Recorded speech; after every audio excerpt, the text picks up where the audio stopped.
Hello दोस्तों, स्वागत है आपका आपके फेवरेट चैनल पाठशाला में। यहाँ हम बात करते हैं देश विदेश की पॉलिटिक्स, हिस्ट्री और करंट अफेयर्स के बारे में। तो चलिए चालू करते हैं आज का वीडियो।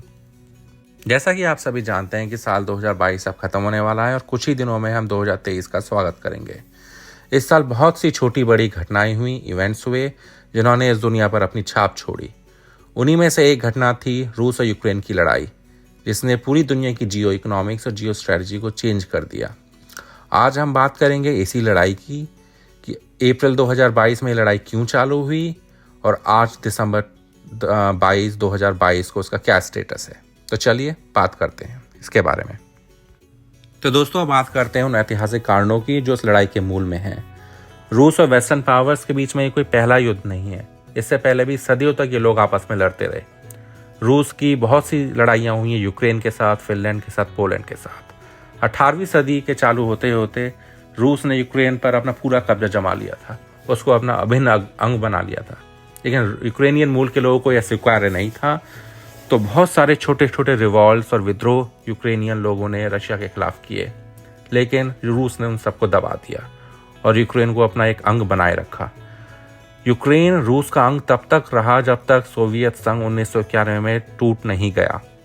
यूक्रेन एक फ्री कंट्री बना पहली बार 1991 में, आफ्टर द विक्टन ऑफ सोवियत संघ। 1991 में जब सोवियत संघ टूटा और यूक्रेन एक फ्री कंट्री बना, तो यूक्रेन के उस समय के लीडर्स ने इतने मूर्खतापूर्ण और पागलपन से भरे हुए फैसले लिए जिसकी कोई हद नहीं है। अगर इस तरह के फैसले भारत ले लेता 1947 में अपनी फ्रीडम के बाद, तो भारत के ऊपर आज चारों तरफ से हमले हो रहे होते। आप में से बहुत सारे लोग कहेंगे हमले तो आज भी हो रहे हैं, पाकिस्तान से, चीन से। लेकिन मैं इस बात पर वापस आऊँगा और एक्सप्लेन करूँगा किस तरह के हमलों की बात मैं कर रहा हूँ। वापस आते हैं यूक्रेन पर। सबसे पहला मूर्खतापूर्ण फैसला जो उन्होंने लिया वो था 1996 में। 1996 में यूक्रेन के पास 1000 से ज़्यादा न्यूक्लियर वेपन्स थे, जो कि उसको सोवियत संघ से विक्टन के समय पर मिले थे। यूक्रेन ने सारे न्यूक्लियर वेपन्स रूस को वापस कर दिए। और क्यों? क्योंकि अमेरिका ने एक समझौता करवाया यूक्रेन और रूस के बीच में कि दोनों एक दूसरे पर अटैक नहीं करेंगे और रूस यूक्रेन को शांति की गारंटी देगा कि वो उस पर कभी हमला नहीं करेगा। और इन बातों में आके यूक्रेन ने अपने सारे न्यूक्लियर हथियार रूस को दे दिए। तो ये तो पहला फैसला था। उसके बाद यूक्रेन में कभी भी राजनीतिक स्थिरता नहीं रही। 2004 से 2014 तक यूक्रेन में 6 से ज़्यादा प्राइम मिनिस्टर आए और गए। इतनी ज़्यादा राजनीतिक अस्थिरता की वजह से ना तो वहाँ कोई ढंग से इंडस्ट्री पनपी, और वो जापान की तरह एक कोई बड़ी इकोनॉमिक पावर नहीं बन सकता जिससे सब डरते हों। तीसरा हुआ ये कि 2013 में यूरोपियन यूनियन ने यूक्रेन को एक प्रस्ताव दिया कि यूरोपियन यूनियन में वो शामिल हो जाए। यूक्रेन ने उसे मना कर दिया 2013 में। उसके पीछे मैं आऊँगा कि ऐसा क्यों किया। और 2013 दिसंबर में ही यूक्रेन में रूस समर्थित झगड़े और दंगे चालू हो गए। और कौन लोग थे जो इन झगड़ों और दंगों में इन्वॉल्व थे? ये थे यूक्रेनियन जो कि रूसी भाषा बोलते थे और रूस को पसंद करते थे। इस कारण से फरवरी 2014 में कीव में, जो कि यूक्रेन की राजधानी है, एक बहुत बड़ा रक्तपात हुआ। एक जगह है मैदान स्क्वायर करके यूक्रेन में, कीव यूक्रेन की राजधानी कीव में। यहाँ 1000 से ज़्यादा लोग इकट्ठे हुए थे जो कि रूसी भाषा बोलने वाले थे और वो ज़्यादा राइट्स मांग रहे थे अपने लिए। उनके ऊपर कीव की पुलिस ने गोलियां चला दी। 100 से ज़्यादा लोग गोलीबारी में मारे गए और 1000 के करीब लोग जख्मी हुए।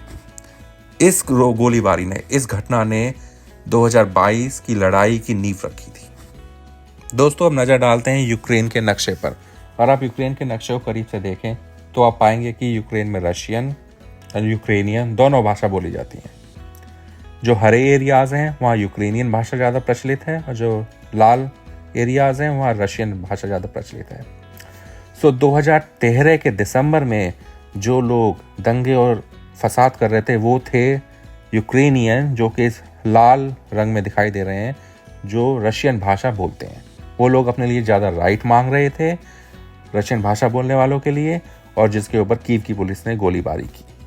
और ये लोग जो लाल एरियाज में रहते हैं, यहाँ जो रशियन बोलते हैं, इन लोगों को रूस ज़्यादा पसंद है और समय समय पर वहाँ मांग उठती रहती है कि उनको रूस में मिला दिया जाए।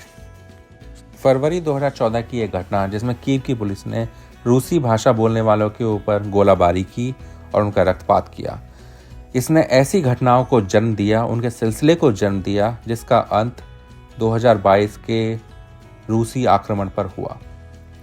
तो देखते हैं कि पहले क्या हुआ उस घटना के बाद। फरवरी 2014 में वो घटना हुई, उसके बाद दिसंबर 2014 में ही रूस ने यूक्रेन पर आक्रमण कर दिया और दक्षिणी यूक्रेन के एक हिस्से जिसको कहते हैं क्रीमिया, उसके ऊपर अपना कब्जा कर लिया। ये वो एरिया था दोस्तों जहां पर ज़्यादातर लोग रूसी भाषा बोलते हैं और उन्होंने रूस के आक्रमण को सपोर्ट किया, उनकी हेल्प की। या रसिया के लिए, रूस के लिए बड़ी सपोर्टिंग फीलिंग है उस एरिया में। उसके बाद रूस ने एक बड़ा खेल कर दिया, और खेल क्या किया कि पूर्वी यूक्रेन के बहुत सारे एरियाज जहाँ रूसी भाषा बोली जाती है वहाँ पर सेपरेटिस्ट ऑर्गेनाइजेशंस को जन्म दिया, उनको सपोर्ट किया, उनको फंड किया, उनको पैसे प्रोवाइड किए, उनको हथियार भी प्रोवाइड किए, जिसकी वजह से वहाँ ऐसी सिचुएशन पैदा हो गई पूर्वी यूक्रेन में जैसी भारत के कश्मीर में है। जो खेल पाकिस्तान भारत के साथ करता रहा कश्मीर में, वही खेल रूस ने यूक्रेन के साथ कर दिया पूर्वी यूक्रेन में। ऐसी परिस्थितियों के बीच में 2019 में जेलेंस्की, जो कि आज भी यूक्रेन के लीडर हैं, वो चुने गए इलेक्शन में।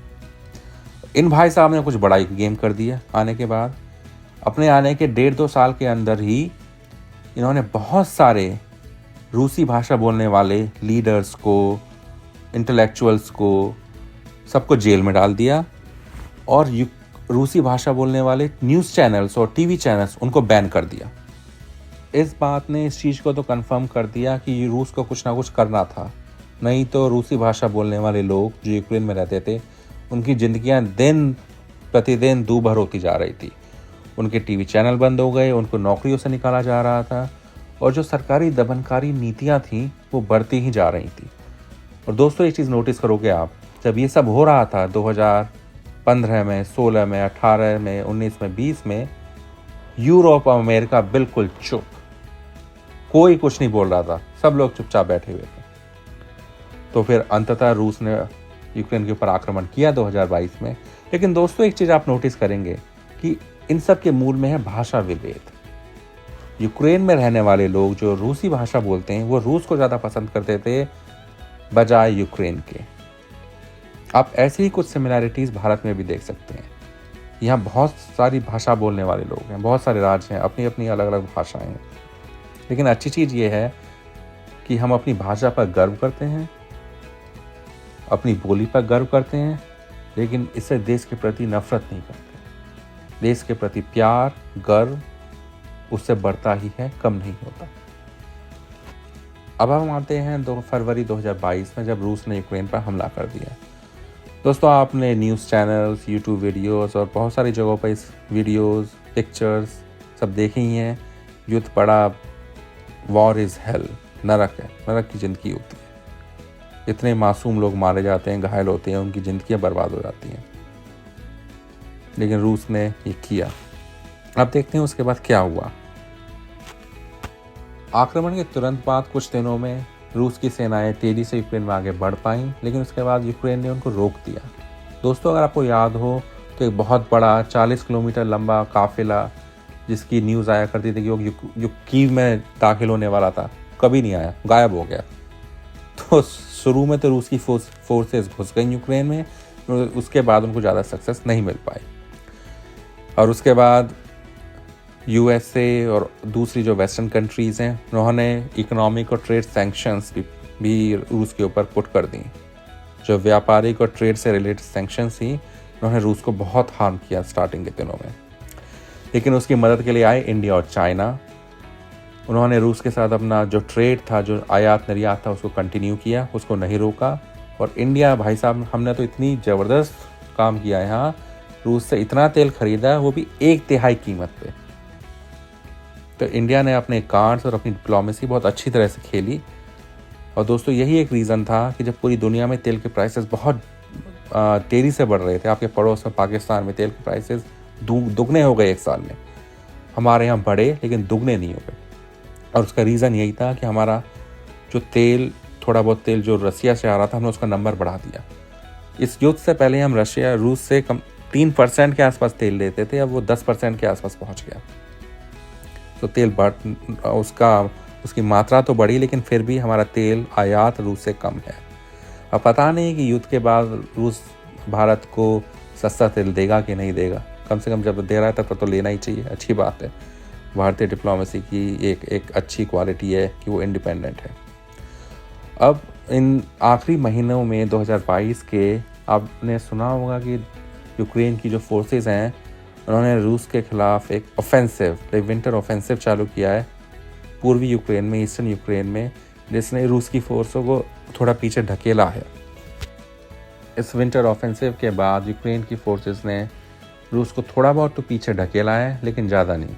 अभी जो आज की सिचुएशन है वो है स्टेलमेट की।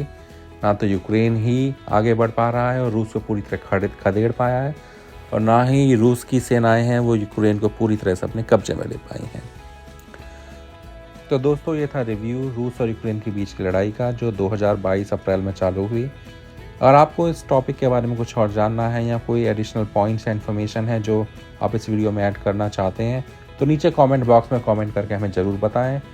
हम उसको अगले वीडियो में शामिल करेंगे। धन्यवाद। जय हिंद, जय भारत। अगर आपको वीडियो पसंद आया हो तो वीडियो को लाइक करें और चैनल को सब्सक्राइब भी करें। इससे हमें पाठशाला को अन्य लोगों तक पहुंचाने में मदद मिलेगी। See you until next time. Take care. Jai Hind and Jai Bharat.